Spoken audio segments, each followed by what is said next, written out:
네, 저번 시간에 이어서 저번 시간에는 제가 NCS 국가직무능력 표준의 정의에 대해서 한번 소개를 시켜드려 봤습니다.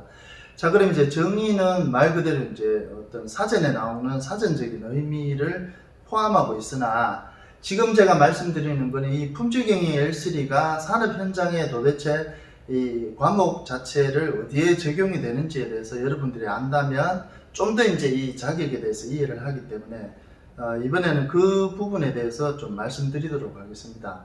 자, 그리고 이 자격 과정은 10월 말에 다섯 번째 시험이 있고, 그리고 12월 중순에 올해 마지막 시험이 있기 때문에 품질경영 L3 자격 과정을 준비하시는 분은 12월 중순에 시험을 친다는 여러분들의 생각을 가지고 지금부터 저하고 남은 시간은 얼마 안 되겠지만 짧은 시간에 여러분들이 공부를 해서 이 자격을 취득할 수 있도록 제가 적극적으로 도와드리도록 하겠습니다.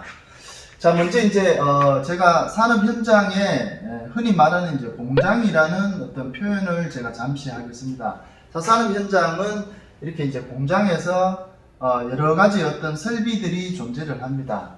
자, 그럼 설비에 어떤 제품이 이송이 되고 최종적으로 출하가 되는, 자, 이러한 어떤 흐름에 있어서는 우리가 공정이라고 표현을 합니다. 자, 그럼 설비가 있고 공정이 있고, 그리고 이 전체 작업을 하는 작업자가 있다는 어떤 그런 산업 현장으로 볼 때, 첫 번째 이 작업이 이루어지는 현장에 우리가 흔히 현장이라고 얘기합니다. 현장. 그럼 현장에서는 필요한 게 뭐냐? 바로 현장 품질 관리입니다. 품질 관리의 어떤 과목을 주로 다루고 있습니다. 품질 경영에서 현장 품질 관리는 3.5S부터 눈으로 보는 관리, 자주 보전의 어떤 활동을 기준으로 해서 현장 품질 관리의 어떤 내용을 집중적으로 다루고 있습니다. 자, 그 다음 두 번째는 설비의 어떤 흔히 작업자들이 관리할 수 있는 어떤 부분, 이런 걸 다루기 때문에 설비 일상 관리를 다루고 있습니다. 설비 일상 관리. 자, 이 과목이고, 또 세 번째는 이 제품을 만들기 위해서 필요한 게 뭐냐? 바로 필요한 것들이 바로 자재죠. 예, 자재라면 원부자재 이러한 것들이 있기 때문에 자재가 입고되는 부분에 대해서 관리를 하는 부분을 또 다루고 있습니다. 흔히 얘기하면 자재가 들어오면 창고의 어떤 관리, 창고 관리는 또 눈으로 보는 관리나 창고를 적재하는 방법, 그리고 ABC 분석이라는 어떤 그러한 것들도 이 자재 입고 관리에서 다루고 있습니다. 자, 그 다음에는 구매품입니다. 구매품, 반제품을 포함해서 이 구매품에 대해서 우리가 품질 관리를 시행을 합니다. 품질 관리를 어떻게 할 거냐에 대해서 실시를 하고 있습니다. 그래서 구매품 품질 관리의 어떤 과목. 그리고 전체 과목에서 공정, 이 현장에서 공정에 대해서는 우리가 공정에 대해서 품질 관리를 다룹니다. 공정에 대해서 품질 관리를 어떻게 할 거냐. 예를 들면 공정에 흐르는 제품에 대해서 부적합이 얼마나 일어나고 이 관리를 어떻게 하느냐 부분을 다루는 부분.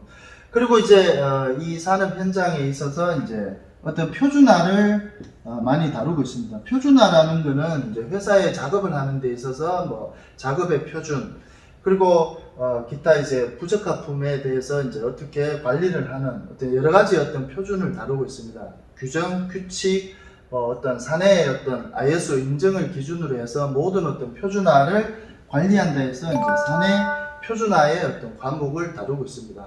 그리고 마지막으로 다루는 과목 하나는 어떤 고객한테 제품이 갔을 때 고객이 생각하는 부분, 또 고객의 어떤 클레임, 이런 것들에 대해서 관리하는 과목이 하나가 있습니다. 그게 바로 우리가 보통 얘기하는 과목 중에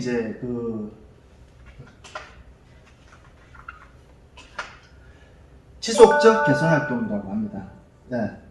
지속적 개선 활동. 자, 이 과목은 실질적으로 고객의 어떤 요구 조건을 만족하지 못했을 때 현장에서 어떻게 할 거냐. 그리고 현장에 제한 활동, 분임조 활동, 식스 시그마 활동, 혁신 활동, 이런 툴을 이용해서 고객의 입장을 어떻게 하면 더 만족을 시키는 어떤 활동. 그래서 지속적이라는 앞에 내용이 붙기 때문에 그런 것들을 이제 다루는 전체 7과목입니다. 그리고 품질경영 L3 과목에는 계산 문제가 나옵니다. 여러분들이 불행하게 생각하실 수도 있겠지만 계산 문제가 나옵니다. 자, 제가 별표를 좀 해드리겠습니다. 하나, 둘, 셋, 그리고 네 번째입니다.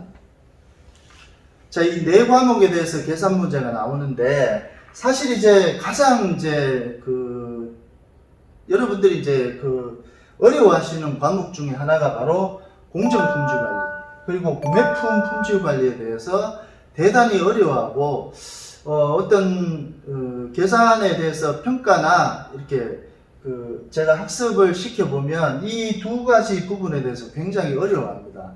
특히 공정능력관리라 해서 CP/CPK 관리, 그리고 이제 우리가 규격 관리에 좀 더 이제 디테일하게 관리하는 UCL, LCL의 어떤 관리에 대해서 계산 문제가 나오면 대부분의 어떤 수험자들은 이제 이 자체를 문제를 풀지 못하고 그냥 나오는 사례가 굉장히 제가 많이 봤기 때문에 이 부분에 대해서 제가 집중적으로 이제 계산 문제에 대해서 풀어드리도록 하겠습니다. 그리고 자체 입고 관리는 ABC 분석입니다. ABC 분석이라 해서 많이 쓰는 자재, 그리고 이제 멀리 떨어져 있다는 기준을 합해서 이제 ABC 분석이라 하는데 그 내용은 좀 더 디테일하게 다루도록 하겠습니다. 그리고 마지막으로 설비 일상 관리라고 해서 작년 어떤 말부터 시험 문제가 이제 설비 종합 효율이라는 계산 문제가 갑자기 이제 시험 문제, 계산 문제로 나오기 때문에 이러한 부분은 사실 시간 가동률, 성능 가동률, 양품률 이 세 가지를 꼽혀서 나오는 수치,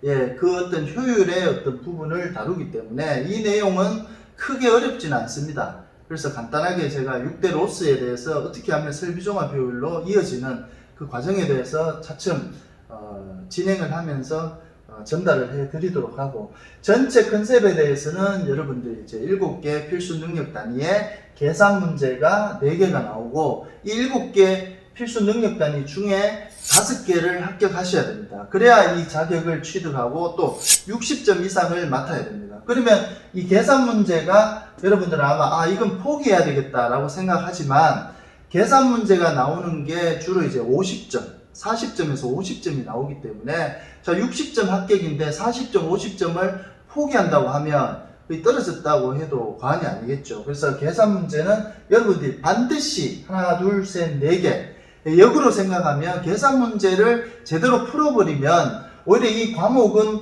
거의 합격을 한다라고 가정하시면 됩니다. 그래서 이 계산 문제에 대해서 나중에 이제 제가 칠판에 별도로 이렇게 설명을 드리고 그 나머지 과목에 대해서는 컴퓨터로 프레젠테이션으로 이제 강의를 하는 방법을 취하겠습니다. 그리고 문제 나오는 유형은 OX 문제, 단답형이라고 아무것도 없는 어떤 답을 쓰라는 게 아니고 항상 보기가 나옵니다. 보기에서 골라서 여러분들이 넣으면 되기 때문에 그게 뭐 어떤 주관식이나 이런 문제보다는 그냥 이제 보기에서 고르기 때문에 어찌 보면 객관식에 가까운 문제입니다. 그래서 OX 문제, 그리고 이제 단답형, 보기가 나와 있는 단답형, 그리고 이제 선긋기에 문제가 나와 있습니다. 그리고 이제 마지막에는 계산 문제.